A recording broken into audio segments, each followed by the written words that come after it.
This painting is the logo for the Fredericton Women in Transition House, where Diane Power has been the executive director for the last 4 years. It's not enough just to provide a roof over their house for 30 days and get them on income support and into subsidized housing. Doesn't break the cycle. 19 women and children can be housed at once, but over the last 33 years, more than 7,000 women and children were helped. The house costs about $450,000 annually. Social service provides 70% of the cost, but the rest is fundraised or donated. Power says knowing people care and support the house makes her feel good. I am so impressed with the students, both of UMB and Stu, in terms of helping us. I don't know if you're familiar with the Neville Jones bed push that happens every year, but it's a major source of funding for us.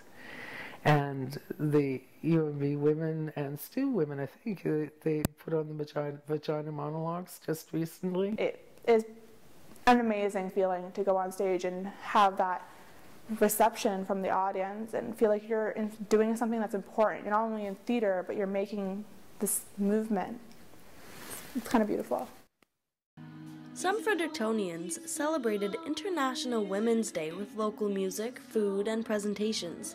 The event was put on by Female Empowerment and Access to Service Topics, or FEAST. Another area was set up with tables of professional clothes, accessories, shoes, and more.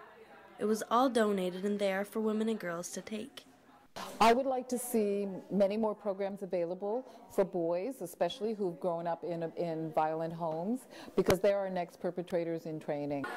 10 different organizations had representatives and information booths at FEAST. The event revolved around presentations dedicated to raising awareness about women's services. 2 volunteers from the Sexual Assault Crisis Center attended the event. Sometimes students don't even realize that what they're doing is actually violence. So we go in and help that, and we go in and help prevent it. Back at the transition house, Power goes through the grocery list. She says her job is rewarding, but hard, because she feels like more could be done to stop the violence. Children suffer far more than people ever knew before. And I have up to 3 generations from the same family who've come through these doors. Power says 65% of the women they help experienced or witnessed domestic violence. She says that's a clear indication of a need to educate young students about violence and bullying. Well, you have to look at how bullies are created. And I bet you 9 times out of 10 they've come out of domestic violence in their own household. So this isn't rocket science. Children do what they see.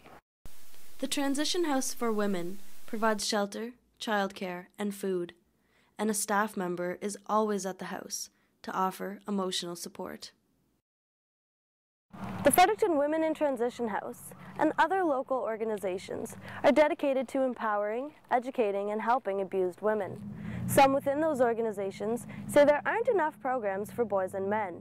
They believe that empowering women only targets half the problem, that until men receive the necessary help, the cycle will not be stopped. For Stu Journalism, I'm Shannon Mooney.